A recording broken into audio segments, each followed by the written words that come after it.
This is me, cutting open a brand new Breedlove acoustic guitar. And you might ask yourself, why?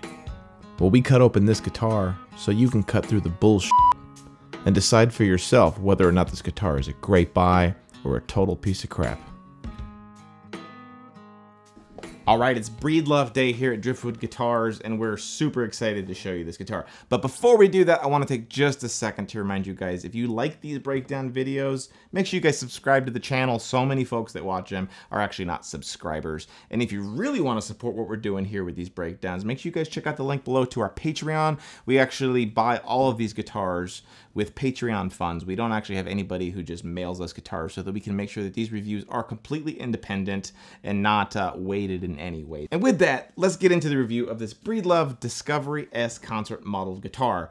Coming in at a price point of $450 as of the making of this video, it firmly puts this guitar in the entry-level category. I know some people go, oh my god, how can you say that's entry-level? But the reality of it is, that's what guitars cost these days, and I think that anything less than $750 is, unfortunately, I don't make these decisions, unfortunately, under $750 is pretty much going to get you an entry-level quality guitar. So that's why we're putting it into that category. And so with that, we will be judging it against that standard. It is an entry-level guitar. But let's go over some of the features about this guitar. The first thing that I want to mention is kind of tying into Breedlove's overall kind of mission statement. Matt and I have actually had an opportunity to speak to some of the folks at Breedlove last year, and what we were just super impressed by is that the culture of Breedlove is very, very much kind of laser focused on the idea of building as high of quality guitars as they can for everybody from beginners up to professionals, using sustainably harvested woods. And I think that that's a really commendable thing. And it's something that, if that's important to you, that should be considered when buying a Breedlove guitar.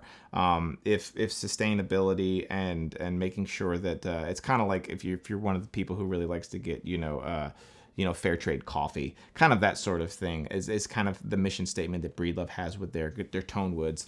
So much so that the owner of the company has actually flown all over the world to make sure that every piece of wood that goes on every guitar, not just their expensive ones, but even the ones that are all the way down here at $450, that every piece of wood on the guitar is ethically harvested, and everybody who actually handled it from tree to finished wood is paid well and treated fairly along the way. And I think that that's a super cool thing, and I think that it has to be a consideration when talking about Breedlove. And it goes all the way up to things like when we received this guitar, it doesn't even come with a lot of the fluff that tends to get thrown out when you get it. There's all kinds of packaging that is all recyclable and tells you like, hey, we're doing this because we want there to not be a whole bunch of waste, which I think is really cool. But with that, the features on this guitar, what makes it tick, what makes it what it is? Well, as the name implies, it is a concert-sized guitar, meaning that it's not as big as what we would consider when thinking about things like a Dreadnought, or even a lot of like the Taylor Grand Auditorium, Grand Symphony style guitars. This is like one size smaller than a Grand Auditorium, but not quite as small as like a parlor guitar. So if you are a smaller person, or if you are looking for something that's just comfortable, I love concert style guitars because they're just comfortable in the hands, and they're just inviting. They're like a warm blanket. You're just nice and easy to pick up and just kind of strum on for a few minutes. And this guitar definitely checks that box. Part of what makes it a concert style guitar is that it's a little bit shallower, so it's only 4 inches deep as opposed to the more traditional 5-inch deep body that you would find on a Dreadnought. And with that, the guitar will have a slightly smaller sound. But before we get into the sound, what are the woods that makes this guitar? Well, the top is actually European spruce, which is kind of a name that's thrown around for spruces that are harvested over in Europe. There's a lot of different subspecies within there, but we'll call it European spruce. It is a solid piece, and it looks really nice. It doesn't have any sort of knots or nasty run out inside of it that's going to make this look like it wants to crack or anything in the future.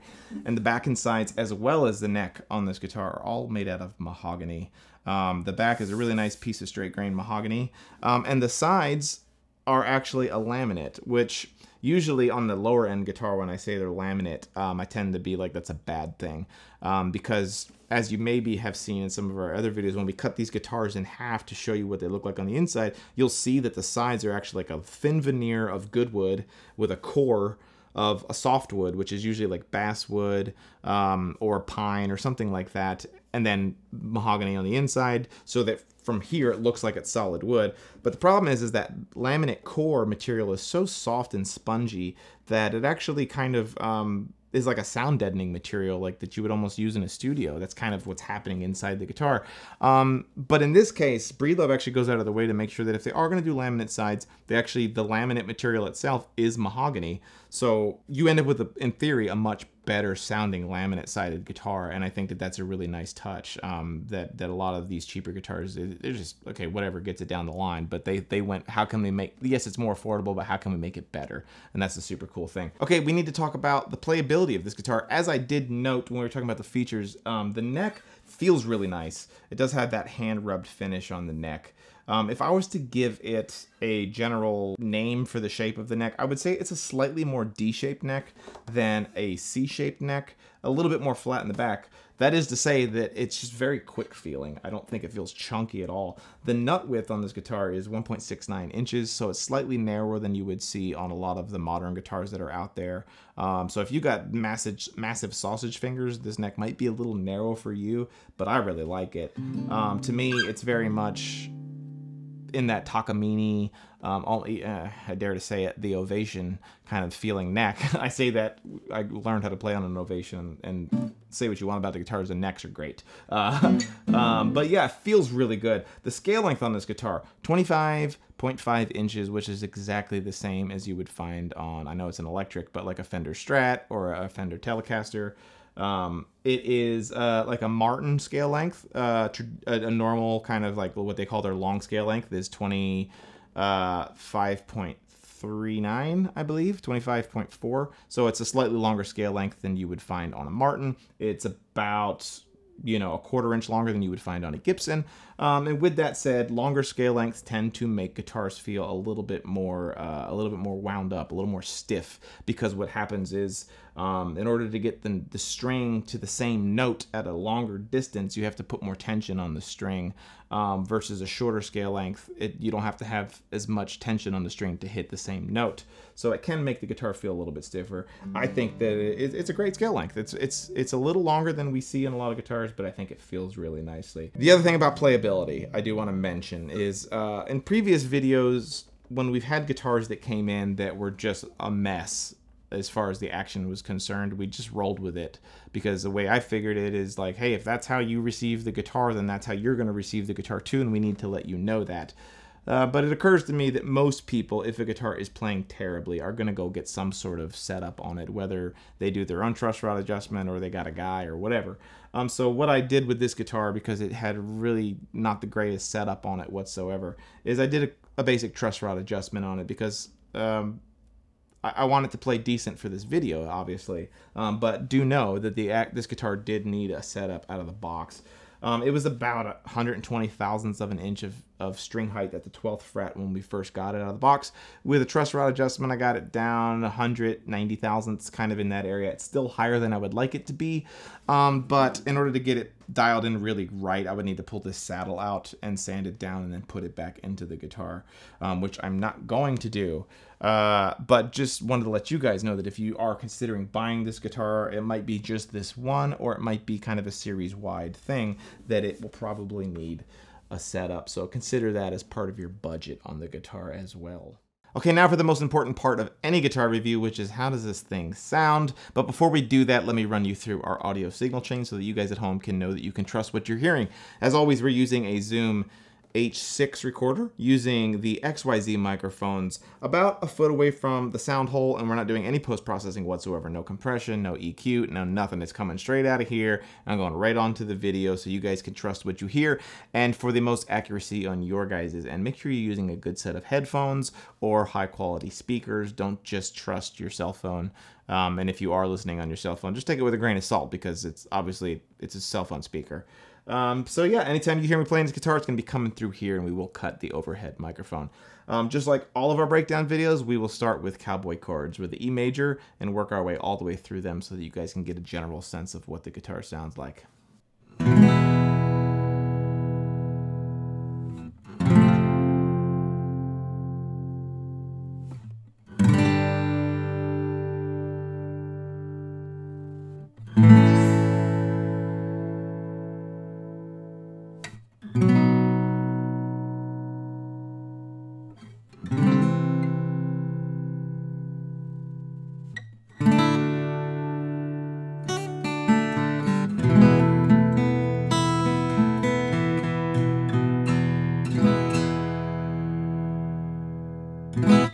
So yeah, that's those. What I'll do now is I'll play some songs for you guys. Same songs I play in all of these. I promise I know how to play more than these songs. But we think it's good for you guys to be able to go back and compare each video to one another so you can compare guitars more accurately. But yeah.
Okay, so what do I think of how this guitar sounds? Well, I think we have to put it in context because remember, this is a concert guitar, which means that it is smaller than what we a lot of the times are used to, especially in the US, where it seems like the bigger the better with not just our cars, but our guitars as well, right? So it has a little bit more of an intimate, petite sound to it. It's a little bit shallower body, and on top of that, it does have mahogany back and sides, as we mentioned earlier, which can tend to be even less bassy than like nice rosewood. But with all of that, I think that I like how this guitar sounds.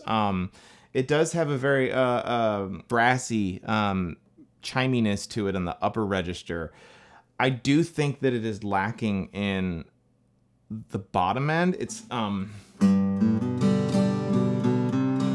reminds me of the Epiphone J45 that we did in some ways, in the sense that I feel like I'm not getting a lot of woodiness out of the very bottom end. There's bottom end there, but there's a little bit of like grit to it, a little bit of balls, for lack of a better term, on the bottom end. But I wouldn't say that it doesn't have any bottom end. I think that those are just artifacts of the body shape in and of itself, and the fact that it is mahogany back and sides. It does have a very comfortable, I would give it almost like a songwriter-esque type of sound to it. I guess overall what I'm trying to say is I don't love it, but I don't really actually hate it at all either. I think that it has its place. But I will say I don't tend to like smaller guitars. I don't tend to like mahogany back and side guitars because they tend to have the kind of sound that this guitar has. So for me, that's what makes me not super crazy about it. But I do want you guys in the comment section to let me know what you think about it based off of what you're hearing here. Because of the popularity of like a Martin D18 and Gibson J45s, which are mahogany back and side instruments, there's definitely a large audience of people out there that would relate to and really like how this guitar sounds. And my opinion is just that. It's just what I think of it. But really what matters is what do you guys think of it? Okay, the last thing that we do in this category is we talk about the case. And in this case, we don't have one. There's no case with this guitar, which to me kind of ties into A, keeping the price down. Keeping this guitar at $450 does not come with a case. It also ties into Breedlove's statement about not having any waste. If you would like a case for this guitar, it's a very common size that you're going to be able to find a case for. And Breedlove does offer cases as well, but you could be able to get some sort of gig bag as well. But once again, it is something that if you are buying this guitar and plan to travel with it at all, you're going to need to budget into it. So probably another $100 into what you're going to need to buy for a case for this guitar. But with that, what we need to do is take this bad boy into the shop and give it a bit of a torture test so we can see what she's made of. We all require different things from our guitars, and some of us need an instrument that can hold up to a little bit more abuse. And in the lifestyle category, we're going to run this guitar through a series of torture tests to see how well it'll hold up.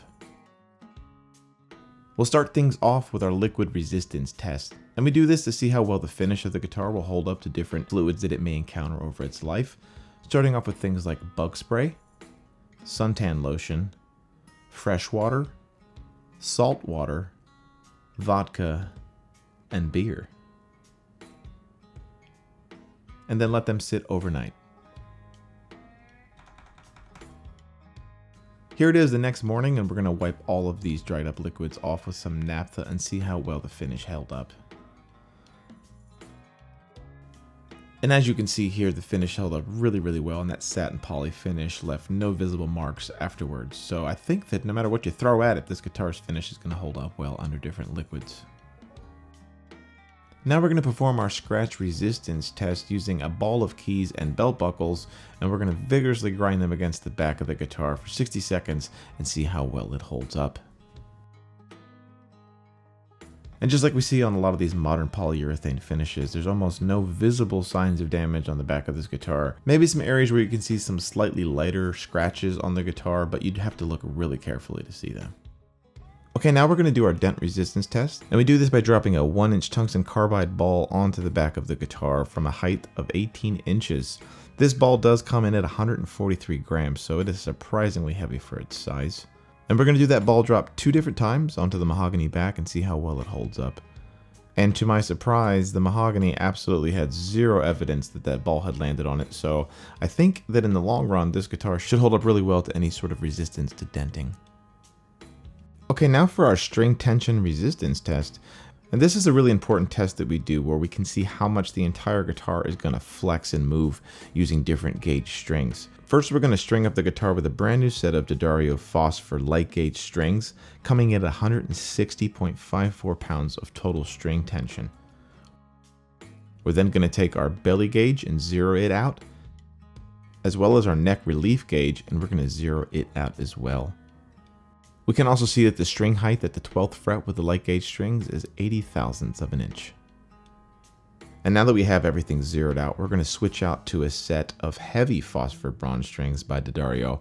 And these ones come in at a whopping 212.82 pounds of tension. So we've actually added over 52 pounds of tension to this entire guitar. So now that we've got those strings changed out, we can see how much the neck relief has changed. And to our surprise, the neck had actually only bowed an additional 2 thousandths of an inch, which basically you almost can't even feel. But that's not the whole story. As we move down to the 12th fret and check how much the string height has changed, we can see that it's at 120 thousandths now. That's quite a bit of a difference between when it was at light gauge at 80 thousandths. So in my opinion, if you're gonna plan on changing from heavy gauge to light gauge strings or do string changes a lot, you would need to do setups in between them. And moving down the body to see how much the belly has lifted on the guitar with these strings, it's actually only 2 thousandths of an inch. So all of the change in geometry of this guitar has happened near the 12th fret of the guitar. Now moving on to our stand failure test. This has become kind of a fan favorite for folks. We all try to keep our guitars from falling off our stands, but we also know that sometimes accidents happen and they can fall. And so what we're going to do is actually intentionally push this guitar off of a makeshift guitar stand and see how well it holds up. Starting off with the front. 2, 1.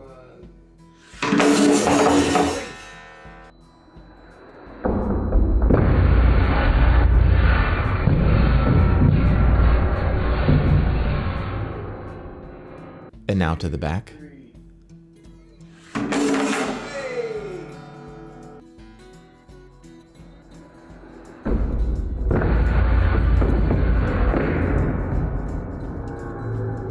We have 2 little spots of damage, one here on the back where you can see probably a little piece of gravel on the shop floor just nicked the finish, and then on the tip of the headstock just the tiniest little bit of damage to the finish, but there's no fractures or any other mechanical issues or structural issues with the guitar whatsoever, so it did hold up really, really well to this torture test.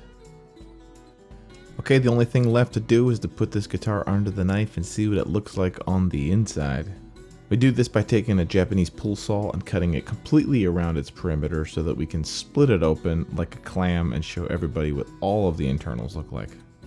Alright, now that we got the guitar cut in half, let's get it laid out on the workbench so that we can see the front and the back in all of its glory. And as you can see, the whole top and back are braced up with matching spruce to go along with the top. The top of the guitar does have a standard Martin style X brace. And it is scalloped very lightly, but let's zoom in a little bit and see if we can't find anything that we like or don't like with this. Let's first direct our attention to the X brace, and more importantly where that X brace is joined in the middle. As we know, many manufacturers these days do like to cover up that X-brace joint with a piece of felt. So let's go ahead and remove this felt and see what it looks like underneath. And as you can see, this joint is really well executed. It's very, very tight. There's no gaps in it whatsoever. And that's a really, really good thing, especially for a guitar that is in this price range.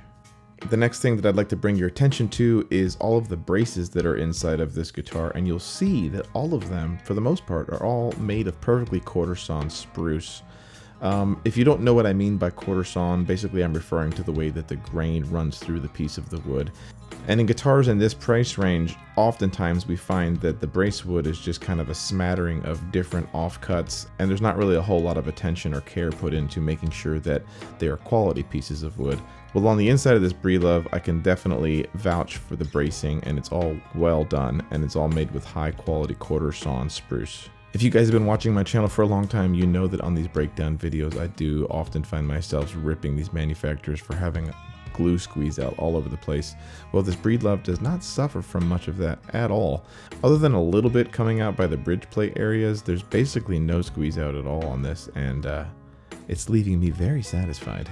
As for the bridge plate on this guitar, I'm not sure what this one's actually made out of. Traditionally, when we crack these guitars open, we mostly find that they're made out of maple. Sometimes they'll be made out of Indian rosewood. And this one is somewhere in between. I can't quite tell if it's a roasted maple or if it's a sort of Osage orange or something like that, but it's not the traditional maple. Actually kind of interested to if any of you guys at home know what this is actually made out of. As far as the neck joint on this guitar, it does have a dovetail, and we can see that there's a nice gap between the dovetail of the neck and the dovetail of the body, so that'll allow you to do neck resets in the future if you need to do that, and it looks really well executed. A nice feature that you see inside this guitar is that all of the X braces are tucked into the kerfing, and I presume actually tucked into the sides of the guitar, and then the binding caps all of that off. That's not something that we've seen in every guitar that we've broken down, including guitars that cost 2 to 3 times as much, so that's something that's really nice to see in this Breedlove. The main thing that I notice as I look through this guitar and when I think about how it sounds is that all of the bracing is really, really beefy. And that's a good thing if you're looking for a guitar that's going to be really durable and a guitar that's not going to move too much under different humidity and temperatures. But because the bracing is so beefy on this guitar, it really is dampening the soundboard and keeping this guitar from sounding as good as it could be. If we direct our attention over to the sides, we're actually able to see inside those side pieces and see what those laminations are made out of. And just like Breedlove mentions in all of their promotional material, these sides are in fact laminated, but they're laminated with mahogany. So you end up with a mahogany lamination. So hopefully what they are able to do there is make for a cheaper guitar by having laminate sides, but also still retaining the ability of having kind of a quasi-solid mahogany side at the same time. As we move our way to the back of the guitar, you can see that once again we have perfectly quarter-sawn spruce braces that go along the back. There's 4 large ladder braces. Those braces are tucked into the sides of the guitar as well, so that's a really good thing to add some structural integrity to it. The thing that strikes me as odd is there's no what we call a back strap running down the middle seam of this guitar. And to me, it's just an odd choice because you could put a back strap on a guitar for probably the cost of 50 cents. And what that does is it makes it so that your back is very much less likely to split down that middle seam. So it's something that I wish they would have included, but we are starting to see it more and more commonly, so maybe it's okay. So overall, as we've looked over all of the internal design characteristics and building techniques, I'd like to say that this guitar is really well constructed, and I really don't have any complaints other than the fact that the braces really could be shaved down quite a bit more, and if they would start doing that, then it would make this guitar sound a lot better in my opinion. Well, that about does it for our review of the Breedlove Discovery S Concert guitar. So where do we land on this whole thing? I think for us, I'd like to go ahead and give it our stamp of approval. At $450, this guitar is a full-size instrument. It's made out of mostly all solid woods. It's made by a reputable brand that does business all over the world. And Breedlove stands by all of their guitars, and if you were to have any issues with it, I guarantee you that you could reach out to them and they would make it right. I know that this instrument doesn't come with a case, so that is something that you're going to need to include in the cost, as well as if you'd like to install a pickup as well. But overall, for $450, you're going to be hard-pressed to find a guitar that is better.